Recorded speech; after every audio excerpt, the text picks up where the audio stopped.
సమ్మర్లో వడదెబ్బ తగలకుండా ఎలాంటి జాగ్రత్తలు తీసుకోవాలి? సమ్మర్లో వడదెబ్బ, హీట్ స్ట్రోక్ నివారించేందుకు తీసుకోవాల్సిన ముఖ్యమైన జాగ్రత్తలు ఇవే. ఉష్ణోగ్రతలు అధికంగా ఉన్న సమయాల్లో బయటకు వెళ్లే పనులను తగ్గించుకోవాలి. ముఖ్యంగా మధ్యాహ్నం 12 నుండి 4 గంటల మధ్య బయటికి వెళ్లకూడదు. నీళ్లు, orange juice, lemon juice, butter milk, కొబ్బరి నీళ్ల లాంటి పానీయాలు తరచూ తీసుకోవాలి. వెచ్చని ఎండలో ప్రయాణించేటప్పుడు టోపీ, గ్లాసెస్, స్కార్ఫ్ లేదా గొడుగు వాడాలి. పసుపు, తెలుపు వంటి లైట్ కలర్స్, కాటన్ లాంటి ఫ్యాబ్రిక్స్ ను ఉపయోగించాలి. ఆహారంలో పండ్లు, కూరగాయలు, సలాడ్లు ఎక్కువగా తీసుకోవాలి. అధిక మసాలా లేదా ఆయిల్ ఎక్కువ ఉన్న ఆహారాన్ని తగ్గించాలి.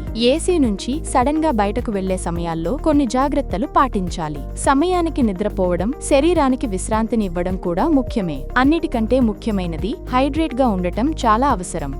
ఇవి పాటిస్తే వడదెబ్బ తగలకుండా ఉండేందుకు చాలా వరకు రక్షణ కలుగుతుంది. వడదెబ్బను నిర్లక్ష్యం చేస్తే తీవ్రమైన ఆరోగ్య సమస్యలకు దారితీస్తుంది. కాబట్టి ఈ వేసవిలో తగిన జాగ్రత్తలు పాటిస్తూ శరీరాన్ని చల్లగా, ఆరోగ్యంగా ఉంచుకోండి. మీ ఆరోగ్యం మీ చేతుల్లోనే ఉంది.